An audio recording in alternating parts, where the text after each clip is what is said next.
Hello, Green Chatters, and welcome to the first episode on season 4 of the Green Living Chat podcast. My name is David Ewusi-Mensah, and I'm your host on this podcast. Today is a special day because it's a World Environment Day edition of this podcast, and it's super exciting that we were able to start this season on such a special day. On today's episode, we are talking about placing value on biodiversity with my guest, Shana Gavron. Shana is the CEO and founder of an award-winning ESG SaaS company that contributes to solving climate change by using technology to demonstrate the financial value of biodiversity. This enables the integration of biodiversity into reporting and decision-making. Shana holds an MBA in Business Management Finance and MPhil in Wildlife Management and is currently completing an MSc in Wildlife Biology and Conservation. She is also an Associate Member of IEMA. Today's conversation was super insightful, where we dived into what actually is biodiversity and its importance. What does it mean to say that a species is endangered? We connected how finance play an important role in biodiversity conservation, and what does it really mean if we are placing a value on biodiversity. There are a lot of insights that we're going to dive into, and I really can't wait to share this conversation with you. My name is David. Insightful conversation, Green Chatters. Let's dive into this conversation.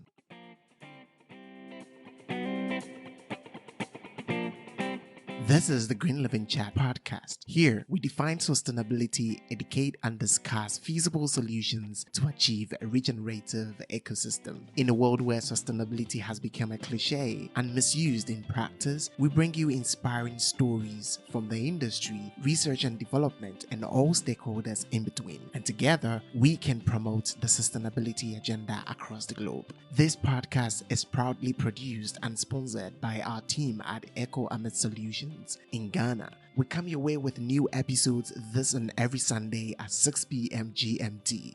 So dear Green Chatters, let's get started.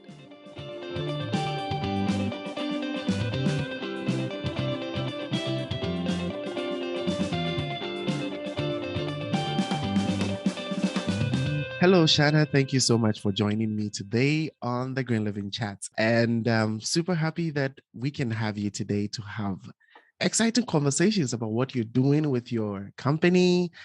And I know this conversation is going to be super, super exciting. So, hey, welcome to the podcast today. And thank you so much for having me. I'm super pumped for this conversation because it's the first time I'm having a conversation on biodiversity conservation. So I honestly don't know how this conversation is going to go. I'm sure it's going to be exciting for a lot of people. But let our audience get to know who we are talking to. Who is Shana when we... I know that's going to be a long one, but tell us more about your childhood experience, the things that you liked growing up, and how on earth does someone in finance end up in protecting biodiversity? So I'm originally from South Africa and grew up basically visiting the Kruger National Park on a monthly basis. So from being very, very young, I was always into wildlife. I was brought up with wildlife and really appreciating it, really wanting to cohabitate with biodiversity and wildlife. And specifically for me, I kind of fell in love with one of the hated animals, which is the spotted hyena. So it was always one of those things that I kind of always wanted to fight for the unwanted ones. So that's very much the basis of where my love has been for wildlife and biodiversity in general. And then we moved away from Pretoria. So I ended up going into finance and studying finance. And then I had this opportunity to keep myself busy. So I went back to wildlife and did my follow-up master's in wildlife management. And that was basically what really set off the idea of endangered wildlife back in 2004, 2005, because I kind of noticed there's this big gap. There are people who are in conservation, there are people who are in finance, but very few people who come from both worlds. Yeah, that's true. So that's basically what really got me going into it. Yeah, I come from the dual worlds, and to me, it's finance, by itself is is not really the field I want to be in for the rest of my life. Put it that way. That's really a very interesting background. I think I would like to connect some of the dots in what you just said. I've heard very interesting stories about how people got, attracted to what they do right now. Some share stories from their parents, taking them to parks, seeing people, littering all around, and so they got interested in protecting the environment, right? Is there something in your childhood you remember that can connect you to what you're doing right now? And I mean, a childhood experience from probably school or your parents or a friend or a special vacation or something. Well, it's kind of multiple parts. My father studied zoology. He was a geneticist. That's partly why we went to the Kruger so much. So it's from my parents' side. They always encouraged the love of nature. But the thing that really does stand out, and I don't really know how I remember this, but I actually do remember it. I must have been about 2 or 3 years old, and the one time we Wow, were there, that's far. yeah. Now you make me feel old. Not at all. uh, so there was this hyena that kept coming past and would stand under the window of the chalet. And from that moment, that's the reason why I love the hyenas. And to me, that's the sort of defining moment that would break through that sort of thing of what do you really want to do, what you really want to work with. I want to be able to help the animals. I want to be able to help that hyena. And to me, there are so many conservationists in this world. For me to be a conservationist, I know I will not make a difference. Yeah. So it's about taking that experience and saying, this is what I really want. This is what I really want to help. And using my own skills in the way that I see the world to make that difference. That's very interesting, really. I want us to jump into today's conversation, but before we do that, probably someone who might be listening will be using the word conservation, biodiversity, endangered a lot. Can you throw a little bit of light on what biodiversity is? So essentially, biodiversity represents all of the living organisms on the planet. So whether we're talking plants, whether we're talking animals, whether we're talking insects, whether we're talking humans, we're all part of biodiversity. Exactly. And the key thing about biodiversity is it's like a house of cards, that everything is ultimately interconnected. So we start talking about the endangered side of it. When you're looking at the endangered species, essentially those are the ones that are at risk of going extinct. And why that's so important to us is if you start taking too many cards out from that house of cards, the whole thing's going to collapse. So ultimately, that's why there's that popular sort of meme or cartoon of the different waves. And you see the climate change wave, and then you see the biodiversity wave.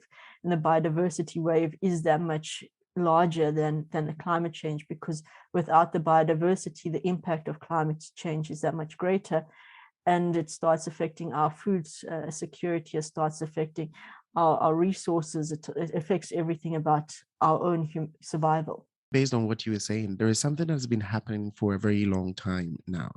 And yesterday I was listening to a podcast interview by one of my good friends, and he was saying that he wanted to educate, local people about the impact of climate change and all that.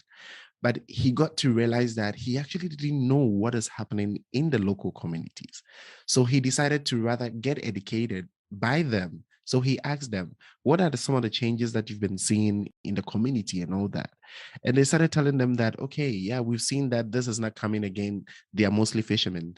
The sea comes and now it comes closer than it's supposed to. We don't get fish from this area. We have to go beyond this. And then he started relating that to what he thought that climate change was, right? So we have seen a lot of changes happening in our local communities. I mean, since we started growing up, and I see this back home everywhere, it's happening everywhere. It comes to mind that biodiversity has to be conserved. But in my mind, I can put a figure on it that I haven't seen my community doing much about this. I mean, you are the professional here, and this is what you work on. How would you rate our contribution to biodiversity conservation? What have you seen? Maybe you can break it into two parts. Like maybe in the last 10 years, this would have happened. But now I feel like this is the position that we are. Can you put a number on it? That's a tricky one to put a number on. Look, there are organizations that are doing a lot of amazing things for conservation and for the protection of biodiversity. There are others which are not really doing great jobs, but the whole thing, I think, is there's a need for people to take on that responsibility. I know I've spoken to somebody in a similar situation who said when they were growing up, there were a lot of lizards in their house. Now there's none. And it didn't really sink in until they started looking where are the lizards gone, and they can't show it to their children. So that is why I say it needs to become more of a private responsibility. I tend to try explain it in a similar way with the idea of spiders, because the spider usually has a very fast reaction, kill the spider. Not many people are going to catch the spider, put the spider out, which in some cases is bad for the spider. But the way I try to explain it is, if you see the spider the same as a sweet, and if we can say that the spider has got the same value as the sweet, that for every spider you're going to kill, it's like throwing out a sweet. Most people like sweets. Most people don't like spiders.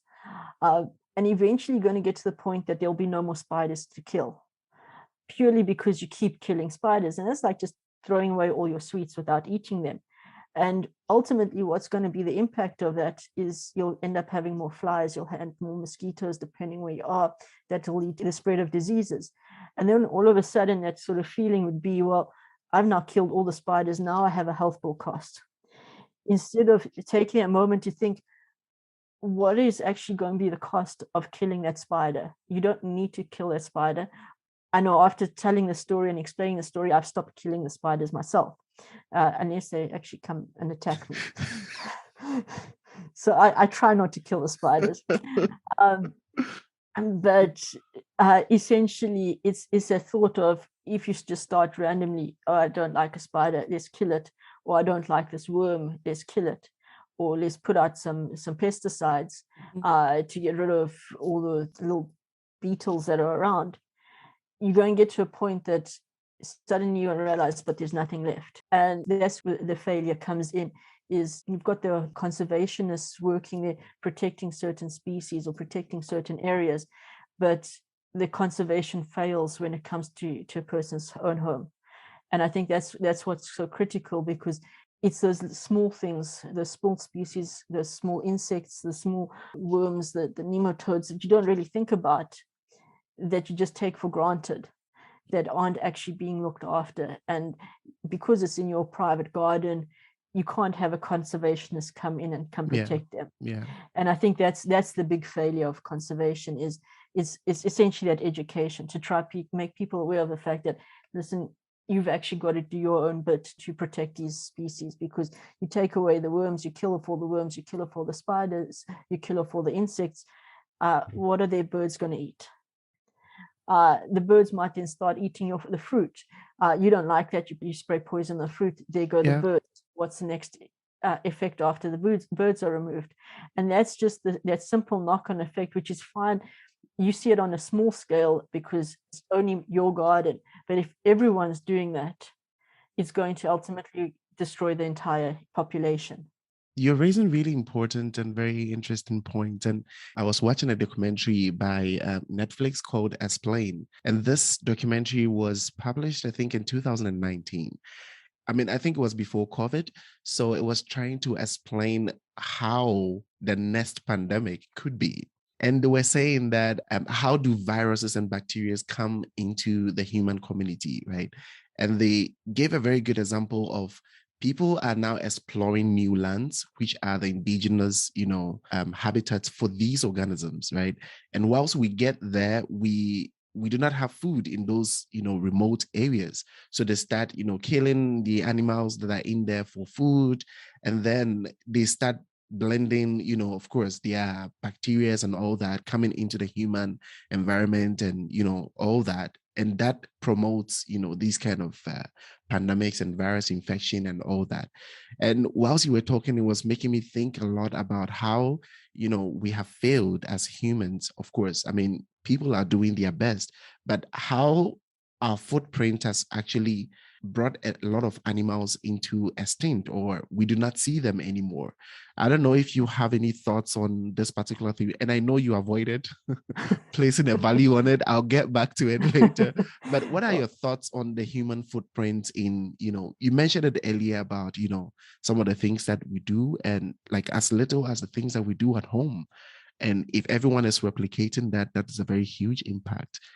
It's kind of like the free rider concept of in economics, that I'm not going to have the effect, so why let me do it. I usually use this as the example is part of what we do is we look at carrying capacities, and to explain why your value is going to decline when you've reached carrying capacity. And the human race is the best example of what happens when you've exceeded carrying capacity, because ultimately we are destroying our natural habitat, and we don't actually have any natural, call it control mechanism to control the human population. Whereas if you'd let nature run its course, yeah, that's true. That's where you have a situation like the pandemics coming through. That is nature's intervention to try and reestablish a bit of balance. So I think that's part of where we have that situation, that we have well exceeded our carrying capacity of the planet within our own species. And I know some people don't like referring to humans as a species, but ultimately we are a species. We do. So, and what we normally find is we want to try and intervene to make sure, for example, a certain animal will not exceed that carrying capacity for that piece of land. So you'll either start relocating or you'll start, unfortunately, culling. But that is something that we try control the other species' footprint. But we have the largest of the footprints because we don't actually have that control mechanism in place. We don't allow nature to play its role, which is probably going to sound a bit controversial.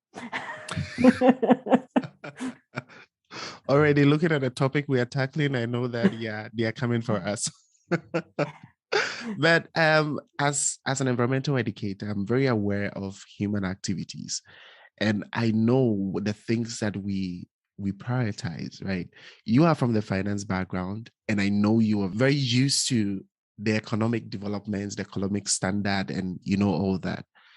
Comparing how we place value on the economic development of countries and all that, and biodiversity, do you think that we care? I think there are the minority who care. There are people who care. I think where the failure is that we are a monetary economy. Everything is about monetary wealth.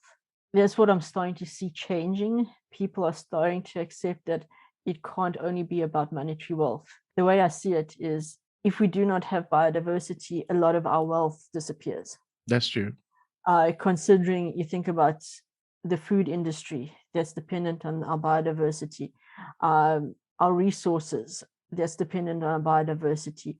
There's so much employment that's created through biodiversity, whether it's direct or indirect, even down to things like there's a direct link between biodiversity and a glass frame or glass cup. There's a direct link to biodiversity. A lot of our holidays are linked to biodiversity. Yes. There's so much about the way that we live and about how our economies are built that we cannot function without biodiversity. And this is where I think that failures occurred, is that you've got that people take biodiversity for granted. It's there, it belongs to the state, it's the state's problem.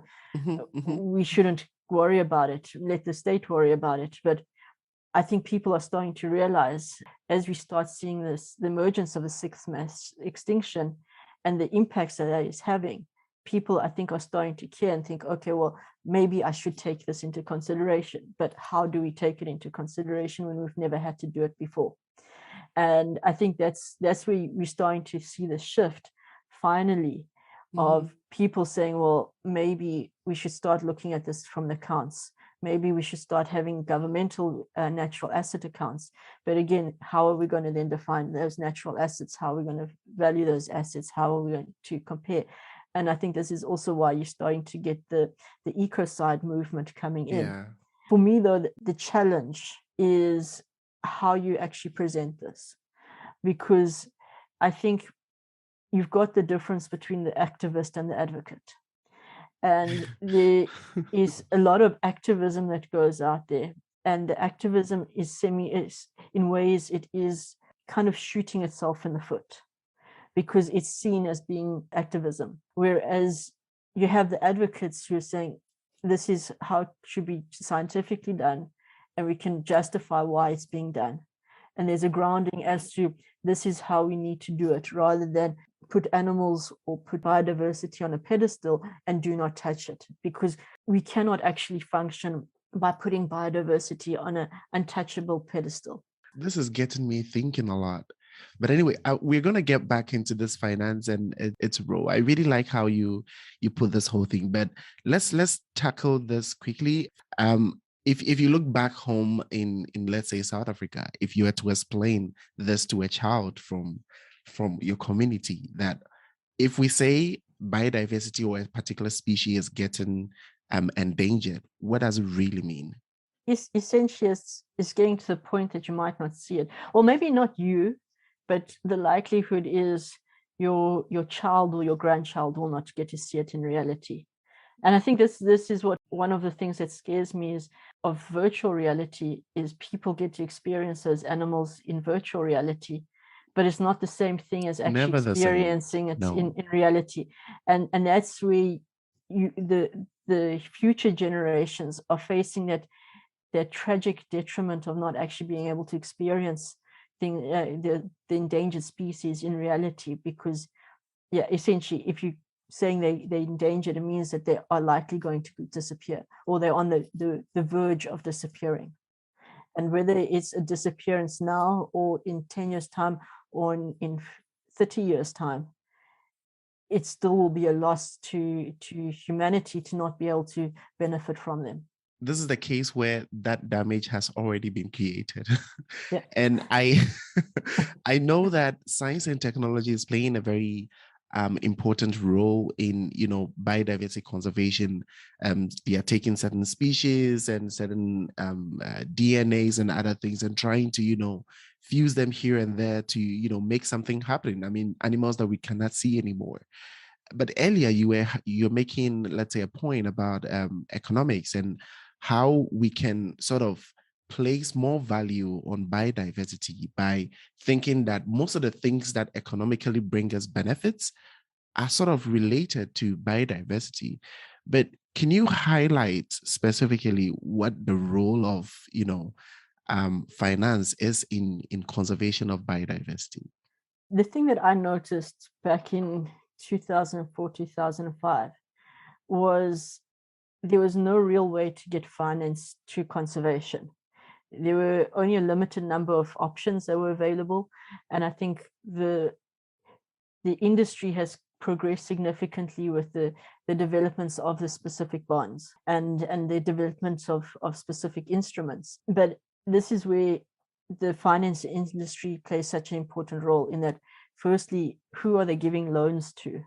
Should they be actually taking into consideration the actual risk or the biodiversity risk and impact of the companies that they are giving loans to? Because if you say, well, for example, I'm going to decimate 1,000 hectares of Amazon forest, that should be taken into consideration from a bank that's financing that project. So there, a bank can actually take on that responsibility of saying, well, we're going to penalize the negative impact companies and support the positive impact companies. The other side is also, how do you get investments? How are you going to invest into conservation? I know there was a report that came out, I think it was in 2018, that basically identified why there's no investments going into conservation, or very limited amounts of investments, because actually the funds are there. They have been kind of allocated, but they haven't actually found any way to place them because of things of mismatch of risk and return, mismatch of conservation actually understanding business. I think the finance industry is starting to open its eyes. The growth of ESG, the growth of the climate awareness is starting to make a difference, but it's to take that extra step forward, because I think the dominant sort of responsibility has sat on governments. But when you look at who actually has funding available, that's essentially your financial institutions. So if they can find a way to really be incentivized to support biodiversity or support positive impact activities, they're actually the ones that do have the power to make a big difference. And this is where the finance industry, I'm hoping in the future, will continue to progress. On that note, I believe that one organization that is really stepping forward to do this is really your organization. And it's very interesting how you have placed all this on your website. I'm just going to read something a bit from your website that says that the financial impact justified biodiversity as a sustainable impact investment option. And you have this slogan. I don't know if it's a slogan, but it's boldly written here: change the future, value all life. I mean, you talking about what you want to see in the future with finance, and I think that that's where you're approaching. Can you tell us a little bit about what your organization is doing to bridge this gap that is in biodiversity conservation and financing and all that since you started in 2019? So essentially, where the shift that's currently moving or happening is that you're starting to get regulatory pressures saying you've got to start reporting on your biodiversity impact. The problem with that is the market still doesn't know how to report that impact. There's a lot of work going on about measurements and reporting of measurements. Now, this is where you have the divide of the two worlds, where you have the conservationists speak one language, the financiers speak another language. And that generally happens when it comes to your measurements, where you can say, okay, when it comes to greenhouse gases, you got your CO2 equivalent. And I think people have now learned what does CO2 equivalent actually mean. When it comes to biodiversity, is what is that equivalent to CO2 equivalent? And even just from my own personal experiences, there's so many different indexes that can refer to the diversity mix or abundance and richness and all of those different sort of concepts. It becomes difficult to pinpoint, well, how do I explain this? If you go to a CEO and say, this is what our richness is, it's going to be, to me, there's going to be a certain amount of resistance, because now you've got to understand what does that mean? What's the implication for me? And what am I supposed to do with that? So what we're trying to do, as I said previously, the world is a monetary economy. What does that mean? That means that everyone actually understands what money means, regardless of what industry you're from, what background you're from, what country you're from. You know, a euro is a euro, a pound is a pound, a dollar is a dollar. If something is worth 2 euros, I can buy chocolate with that. If something is worth 50 pounds, I can probably get a hostel in London. If I have 200 pounds, I can get a hotel in London. You can immediately start relating to it and understanding it once there's a monetary price tag on there. So that's essentially what we're trying to do, is say, okay, we understand there's a lot of complexities when it comes to biodiversity. Let's allow you to actually break through those complexities by giving you something that you can actually understand. What can you understand? Money. So if I can say to you, the value of your impact on biodiversity is this, you can then start saying, okay, what does that mean to me? How can I make a decision with that? Can I actually start doing cost benefit analysis? Can I do a risk analysis? Can I do all of these things? Can I calculate now an impact return on investment if it's an investment that I'm making? So you can actually use terminology that doesn't have to be re-educated to people. You don't need to change how your stakeholders understand you. You don't need to change how your CEO understands you, how your investors understand you, how your employees understand you. That's why we say we value all life. We want to place that value on any kind of species. And we're placing a value as in we're actually placing a monetary value on them. If you're listening to this episode, I would like you to just dive into the show notes and get on Endangered Wildlife website to see some of the amazing work that they're doing on there. But I think, Shana, that placing value on all life, it's a very big and huge job for one organization to pick this. I think earlier you defined biodiversity as practically every living thing. And you placing this kind of monetary value or financial value on all life by organization, I feel like it's a very huge project to be doing. One species at a time.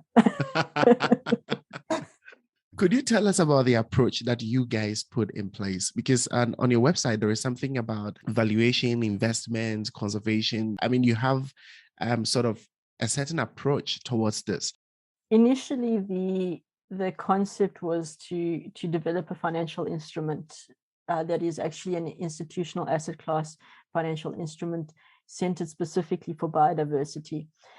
The market, I don't think, is quite there yet. And ultimately, if you're going to have a financial instrument for biodiversity, you have to be able to put a financial value to it.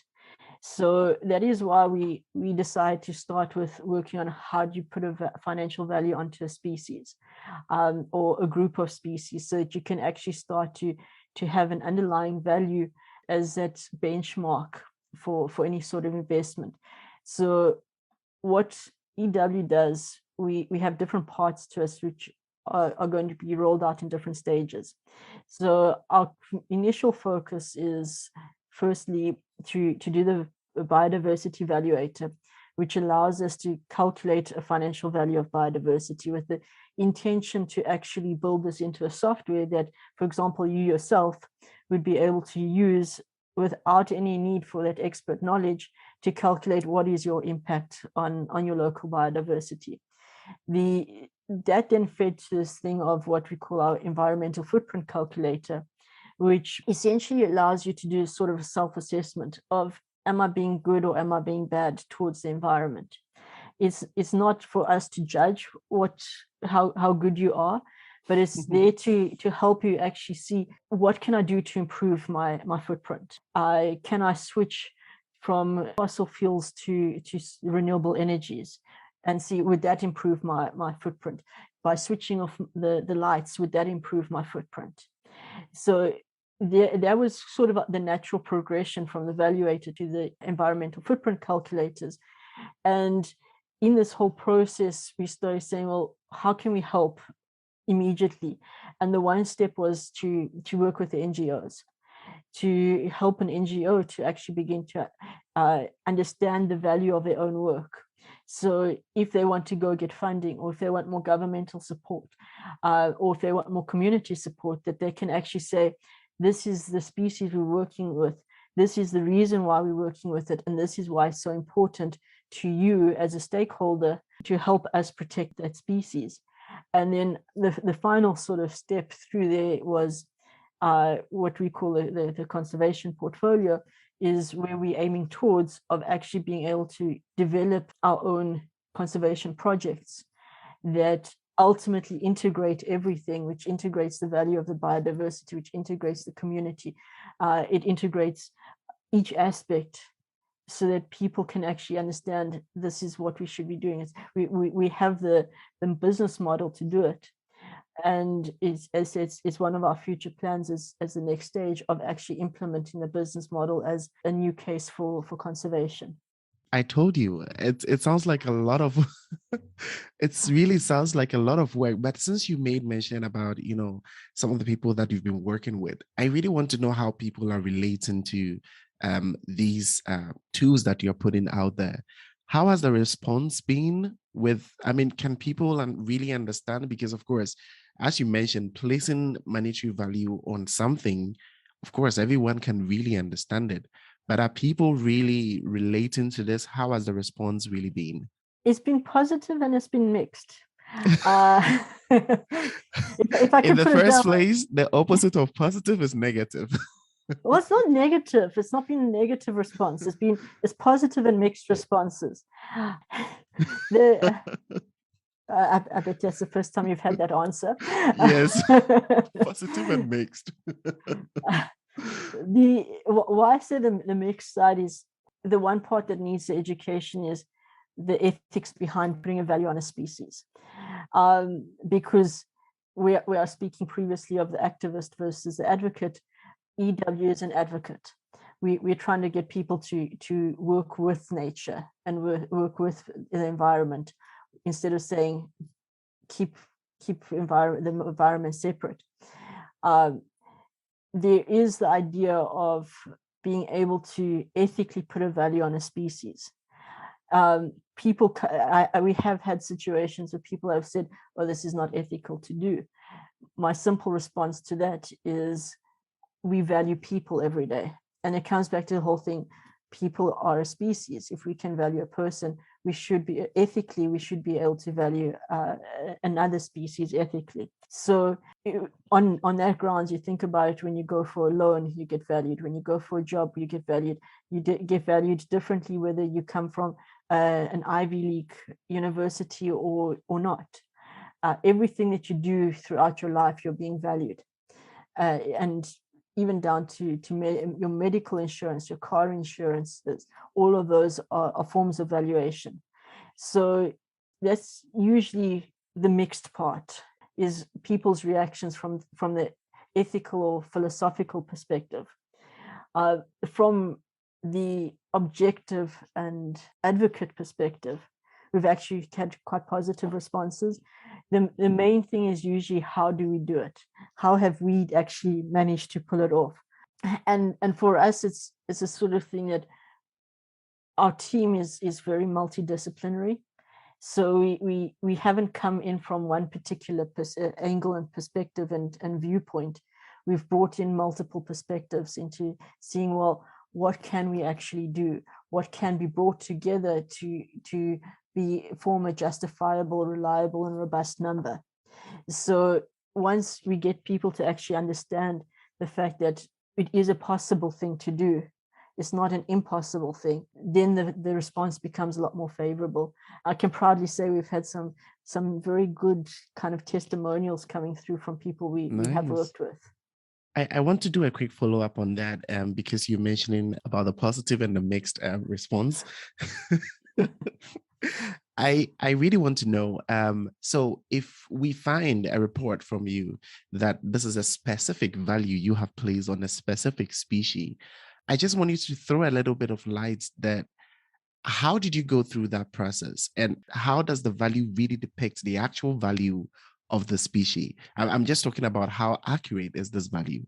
We kind of call this as a baseline value, which is a data-driven value. So we are not there to subjectively make up a number.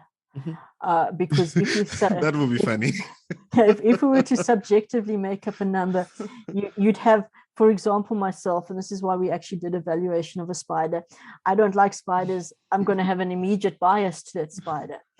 But by making it data-driven and as objective as possible, we can actually say, whoever's doing this, this is the reason why we've come to this number. We can justify this number. We can verify the number. The number ultimately is a living organism of itself, in that if you take it from the perspective of a financial valuation, you speak to any equity analyst, the likelihood is every quarter their valuation is going to change. Whether it's a big change or a small change, is going to change every quarter. The same way as biodiversity value is going to change, because ultimately we might find out new information. We might, for example, there might be a new medicinal purpose behind a species, or the popular one being carbon. Someone might actually go out there and do a carbon analysis of an animal and be able to, or give us the tools to be able to say confidently, this is the carbon value of the species. Mm-hmm. Until we can confidently say that with scientific justification, we can't give just a random carbon value to a species. So all of this is living. At the same time, you can have population changes that will affect an evaluation. You can have a change in economic situation in the country that the species is in. That's going to have an implication. So we do effectively a date stamped valuation, which we calculate using publicly available information that can be basically verified. So if somebody says, how did you come to this number? It's not us just saying, oh, well, we think it's this. We can actually show the sources. This is why we say there's so many tarantulas in this location. This is the source that shows why we put the value on this tarantula. This is why it's creating economic value.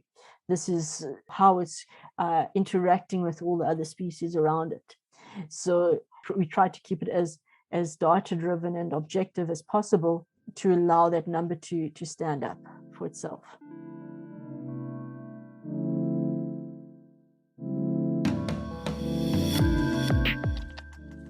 Hi there, just a quick one. If you find our conversations worth listening, why don't you share them with your friends and connections?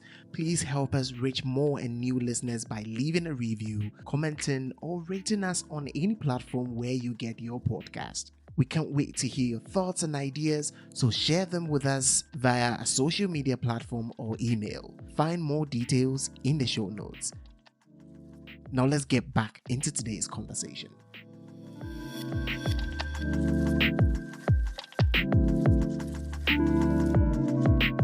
I find this very interesting, but let's get a little bit nerdy for a second. Only now? I thought we were already being nerdy. You started making mention of, some of the factors that could actually make the value change or, for different places. And I think I'm a little bit interested in some of these factors. You made mention of about maybe the economic status or probably a different purpose, like medicinal purpose for these species. But could you highlight a little bit more of some of the factors that generally could, let's say, affect the value that is placed on a certain species?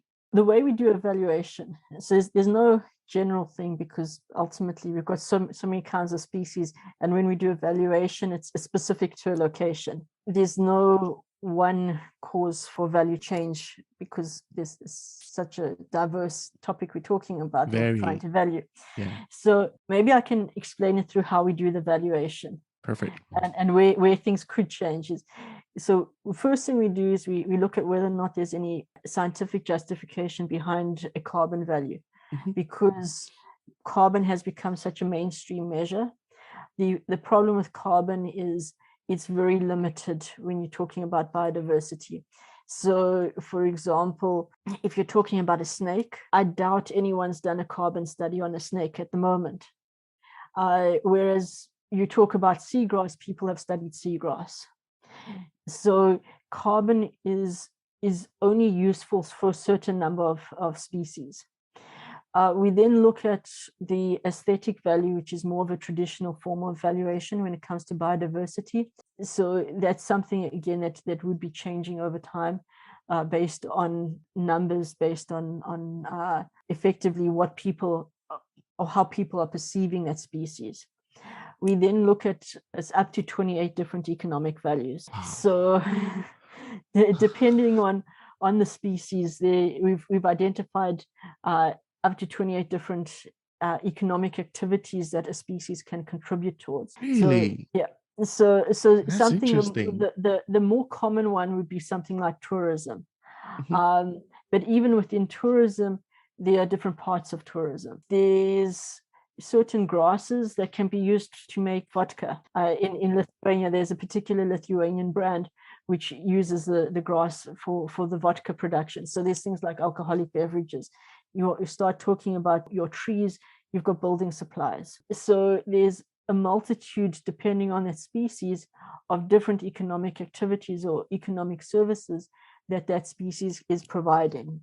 And then we look at our hedge value, which is more of a financial hedge, which is essentially looking at what is the willingness to pay to maintain a healthy population.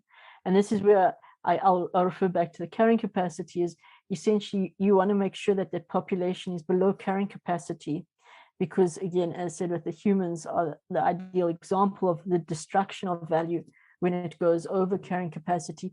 But likewise, you want to make sure it's above a minimum viable population, because ultimately, if it falls below that, you've got a high probability that species is going to go extinct. And if you lose that species, something like the vaquita, you're losing all of that value. So sadly, something like the vaquita is probably, and I hate saying it, it probably will go extinct.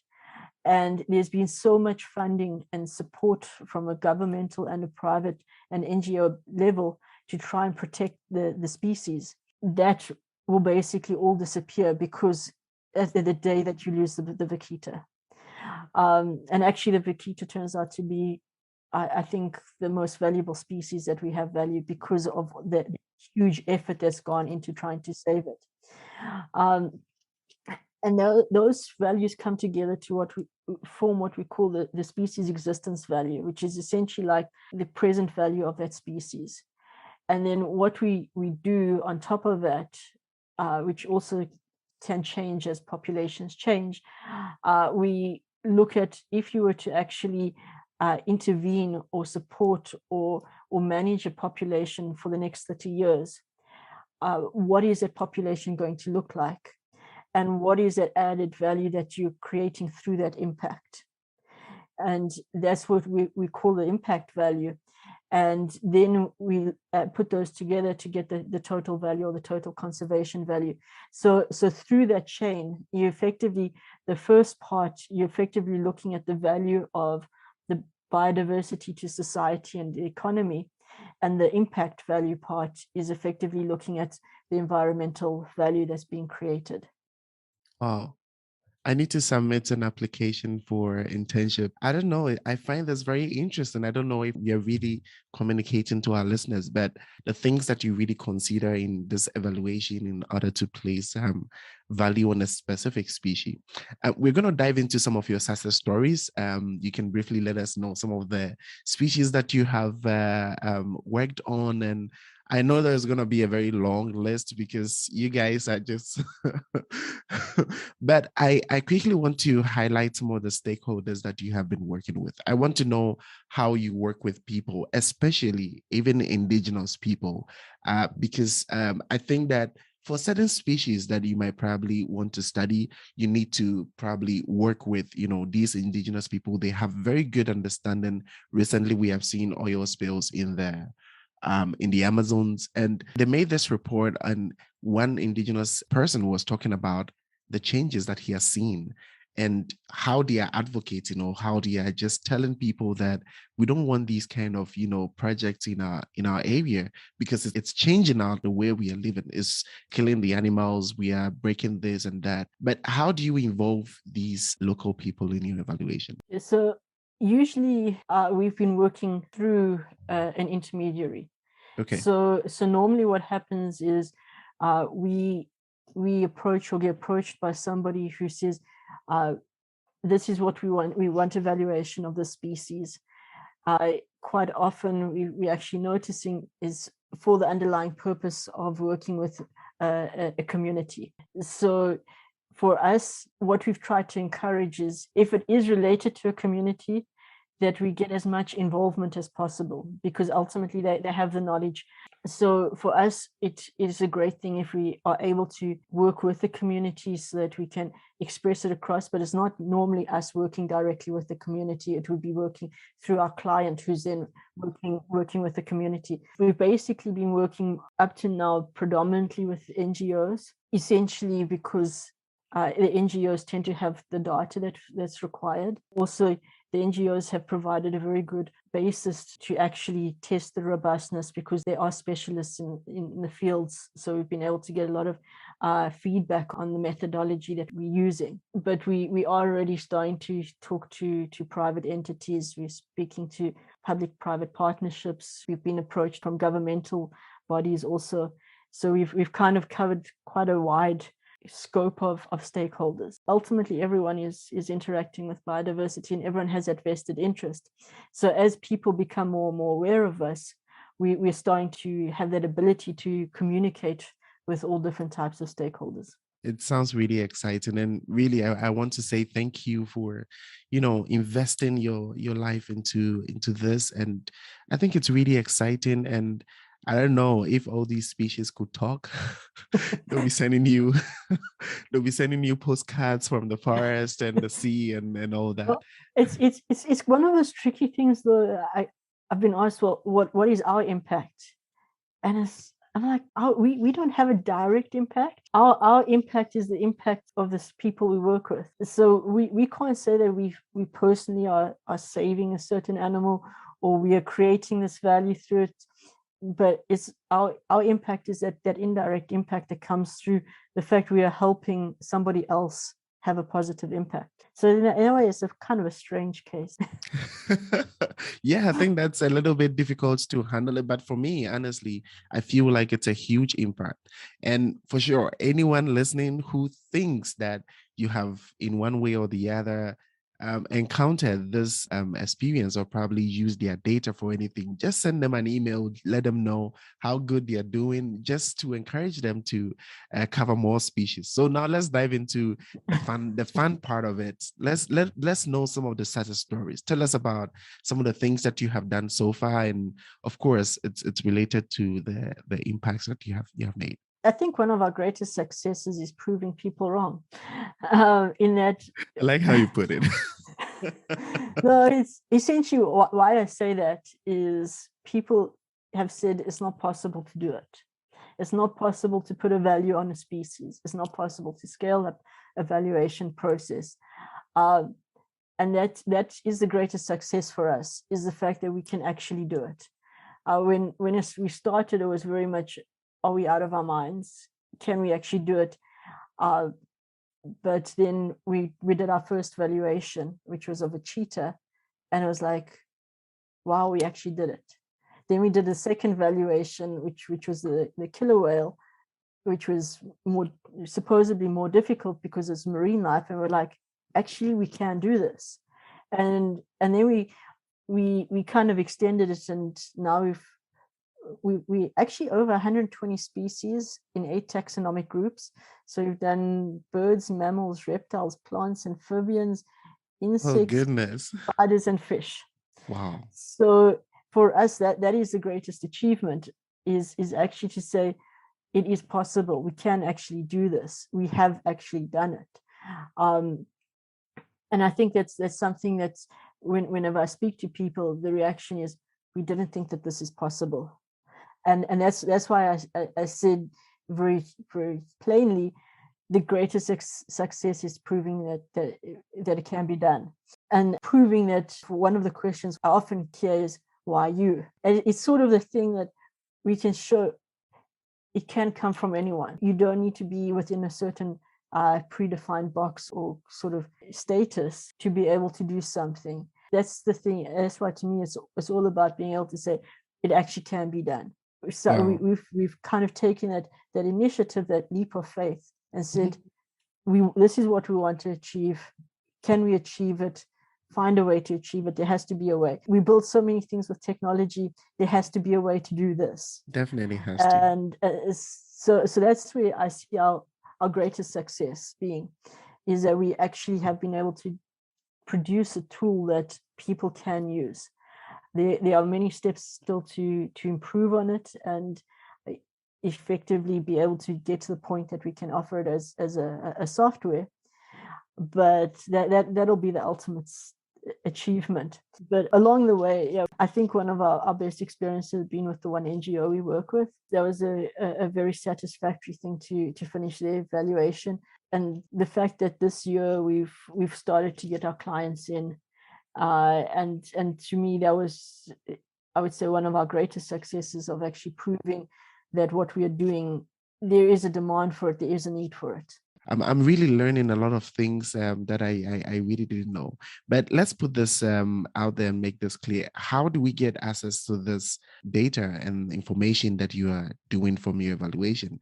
And could you please highlight, maybe someone is thinking of, yeah, fine, I understand what you're doing, but how can I use this information? Probably he's doing a project, or how can I, take this data and make good use of it? And which kind of people can work with this kind of data? I know that is for all, but maybe it would be nice to highlight, what specifically people can get out of this data, and what kind of probably projects or institutions or individuals could approach this information. How you get it is effectively contacting us. Essentially, we've done the valuations 120 odd valuations already. Many of them are for demonstrative purposes.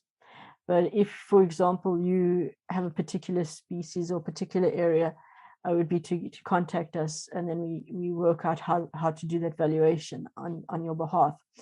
And how it's used is very much down to the stakeholders. So if I was to work through the stakeholder groups, the NGO, the NGO is more of the obvious one. Mm-hmm. You want to be able to demonstrate and say, okay, this is the species we work with. This is the value. This is why we need your support.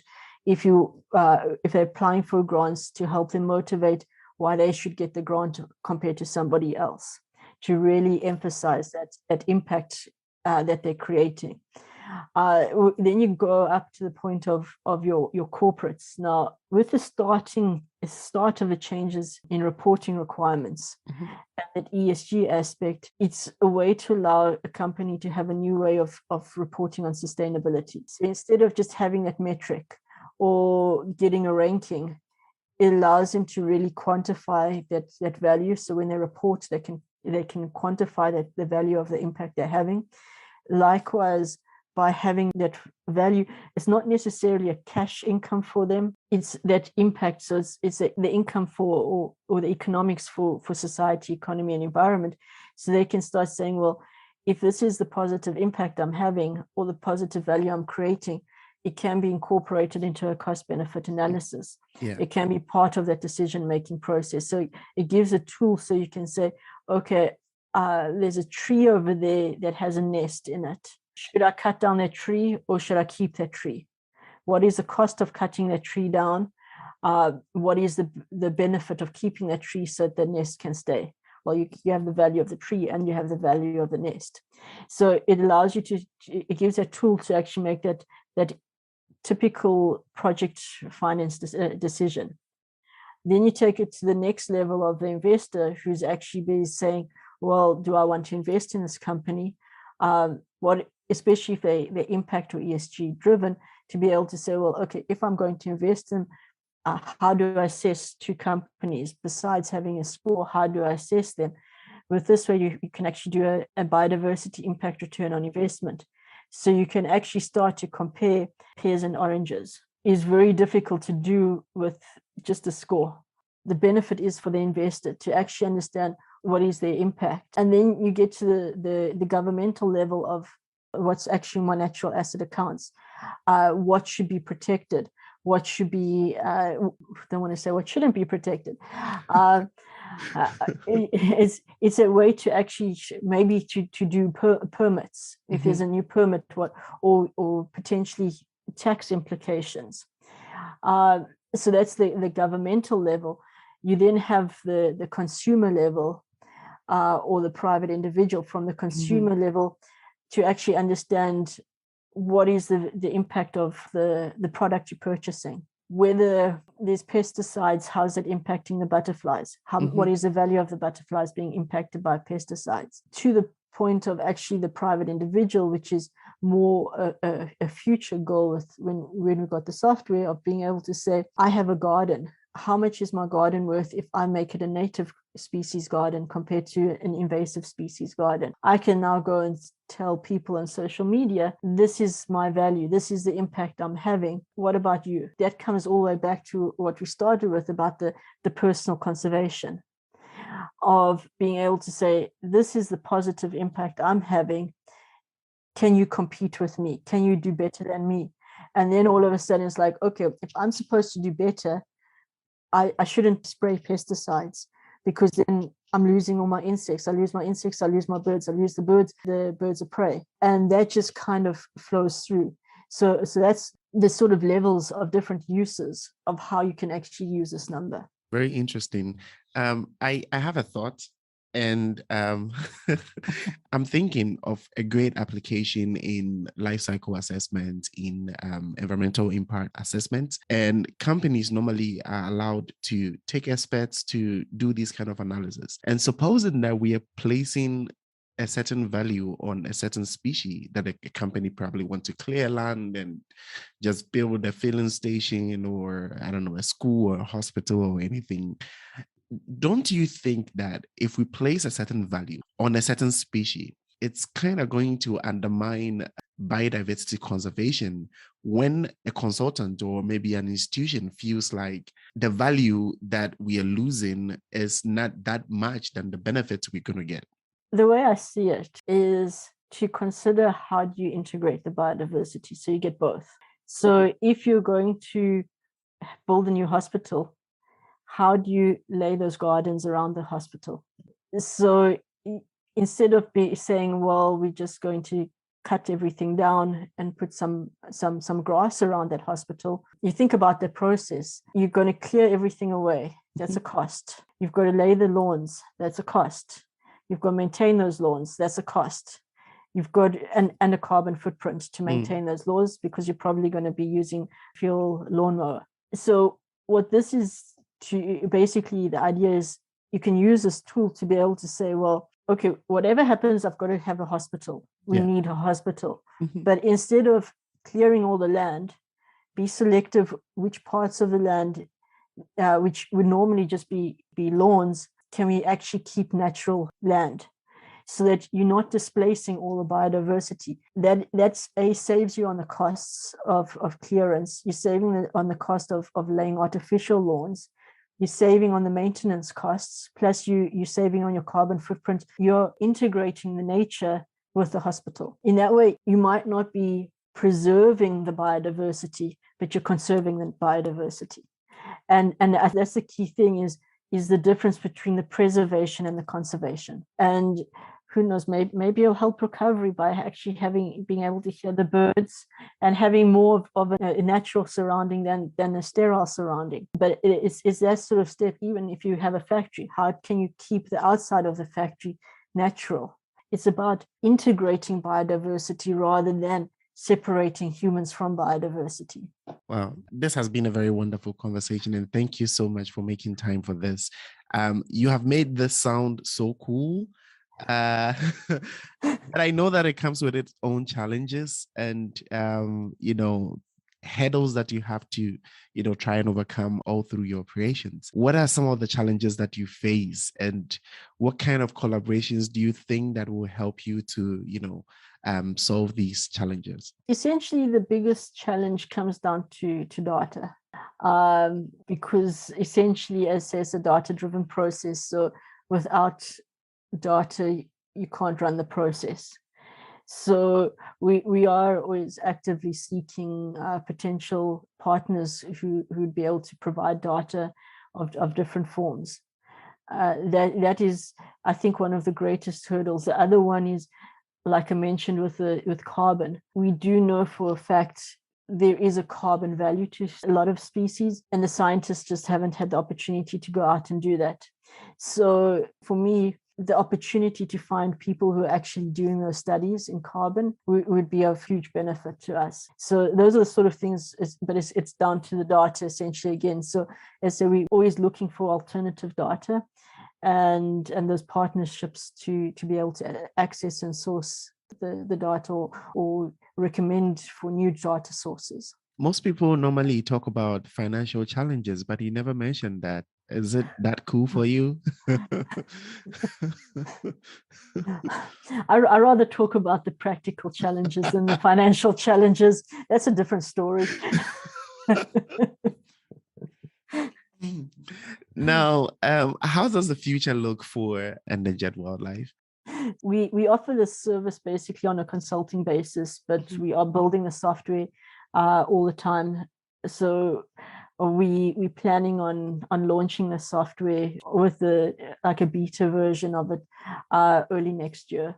But in the longer term, the idea is, once the software is out, I personally hope that within the next 3 to 5 years, the market will be accepting enough to actually have the financial instrument, because by then we'll have a valuation method that's grounded.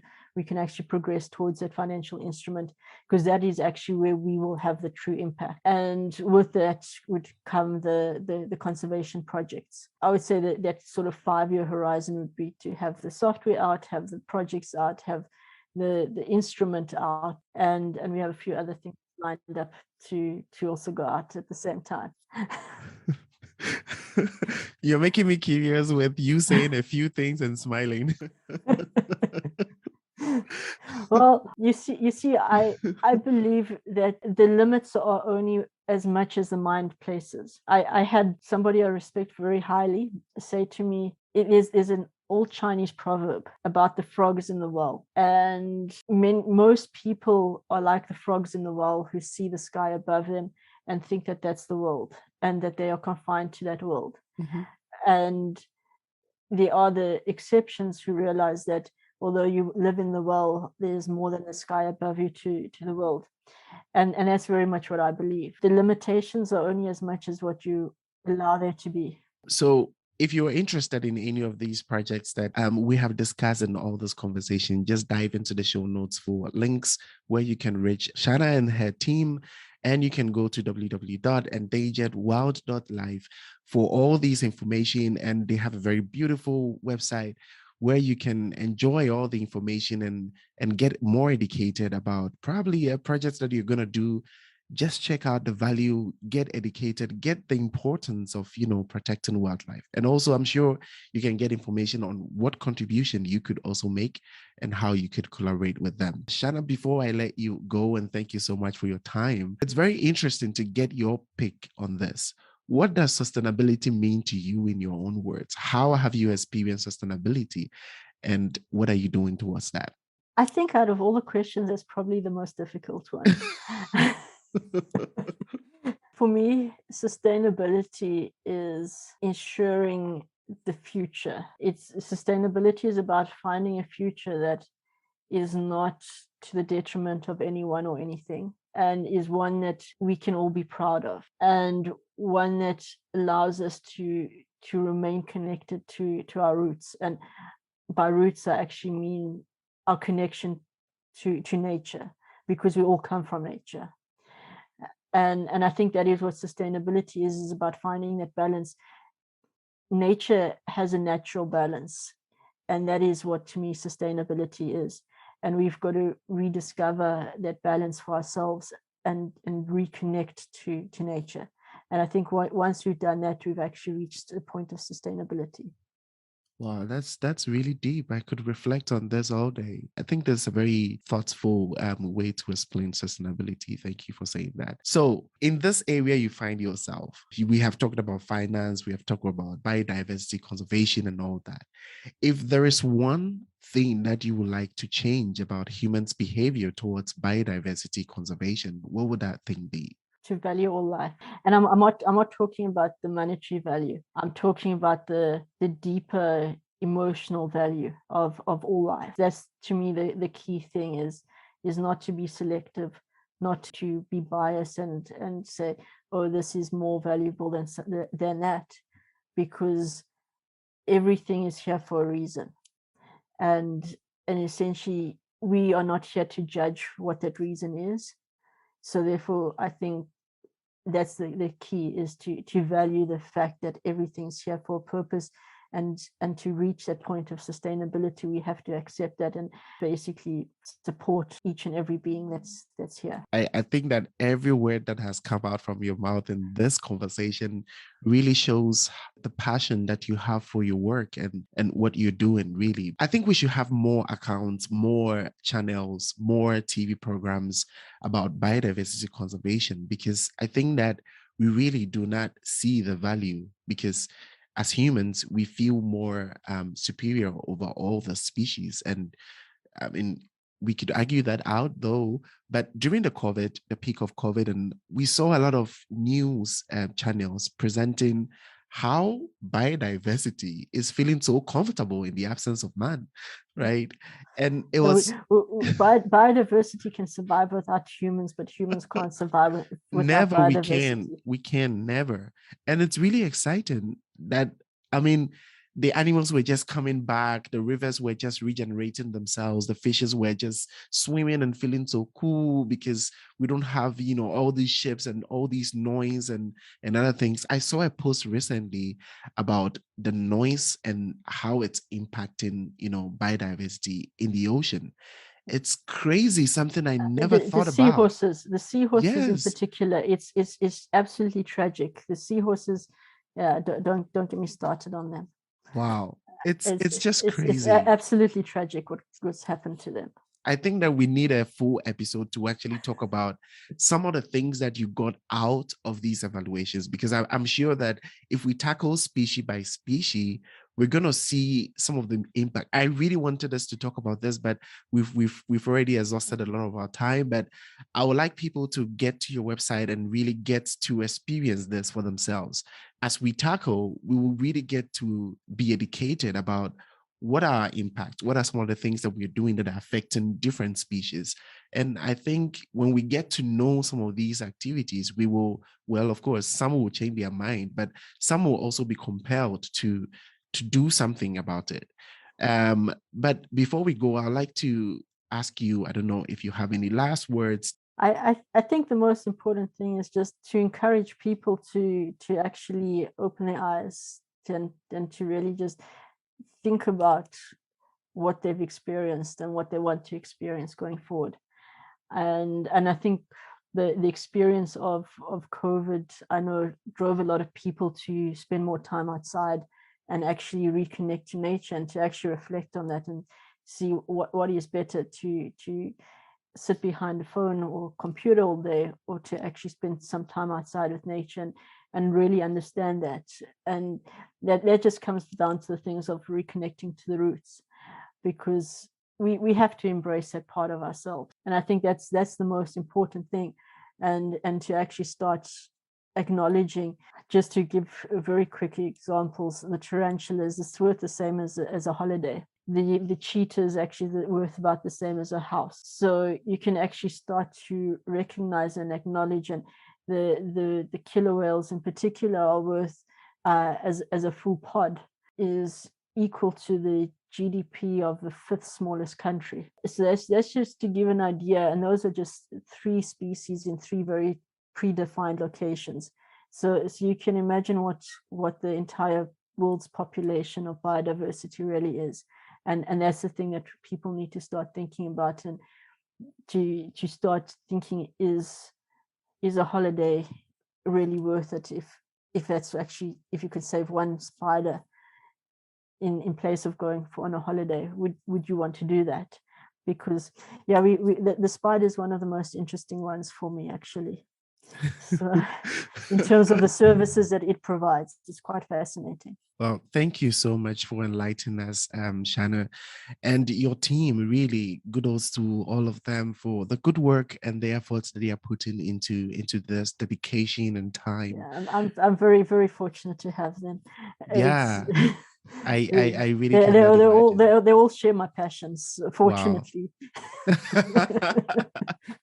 And really, thank you too so much for making time. So just dive into the show notes if you're listening to this episode. And for sure, I really recommend that you also go to their YouTube channel, for example, to experience this conversation they're going to have on the 3rd of March. Just go to the show notes and check a link to this webinar and get to explore more about some of the evaluation and impacts that they are making on biodiversity. Thank you so much, Shana, for coming and thank you say too. hi to your team. Definitely, we're going to call on you again because we really need to reevaluate this episode again. And if there are probably some loopholes that we didn't touch and something that we get feedback that we need more information on, we're definitely going to rely on you again for it. Thank you so much for coming. Of course, you can count on me. Thank you so much. With such a lovely host, I'm always happy to attend more. Thank you so much. Hey there. Thank you so much for sticking to the end of this episode. Now there is a call to action. So why don't you engage with our community of green charters on our social media platforms? Find more details and links in the show notes. Get involved with the podcast by emailing us at glcpodcast@echoamitsolutions.com or DM via our social media platforms. We cannot do the same things expecting different results. The urgency of climate change demands actions now and not in 2050. So, dear Green Chatters, see you on the next episode, and remember, live green.